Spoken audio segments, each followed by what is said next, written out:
کہ جو یہ تفضیلیے اس طرح کی باتیں کرتے ہیں کہ جناب ایک در والے ہیں ایک گھر والے ہیں، اور جو گھر والے ہیں وہ افضل ہیں، اور در والے حضرت ابو بکر صدیق کو، عمر فاروق کو، عثمان غنی کو وہ در والے کہتے ہیں، مولا علی کو گھر والے کہتا۔ آپ ذرا غور تو کریں، حضرت ابو بکر صدیق رضی اللہ تعالی عنہ کی صاحبزادی رسول اللہ صلی اللہ علیہ وسلم کی زوجہ مبارکہ ہے، تو حضرت ابو بکر صدیق آپ کے کیا لگے؟ سسر لگے۔ حضرت عمر فاروق رضی اللہ تعالی عنہ کی شہزادی حضرت حفصہ رضی اللہ تعالی عنہ حضور صلی اللہ علیہ وسلم کی زوجہ مبارکہ ہے، تو اب حضرت عمر فاروق حضور کے رشتے میں کیا لگے؟ سسر۔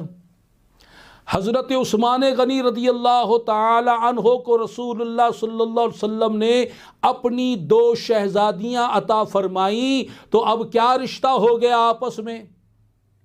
رسول اللہ صلی اللہ تعالی علیہ وسلم حضرت عثمان غنی کے سسر لگے رشتے میں۔ اب ذرا حضرت عمر فاروق کی ایک اور بات سن لیجئے کہ حضرت علی المرتضیٰ اور سیدہ فاطمۃ الزہراء رضی اللہ تعالی عنہ، ان کی جو شہزادی ہے حضرت ام کلثوم رضی اللہ تعالی عنہ، ان کا نکاح فاروق اعظم سے ہوا، تو اب حضرت علی حضرت عمر فاروق کے کیا لگے؟ ایک طرف حضرت علی سسر ہیں فاروق اعظم کے، اور ایک طرف رسول اللہ صلی اللہ تعالی علیہ وسلم کے سسر ہیں فاروق اعظم رضی اللہ تعالی عنہ۔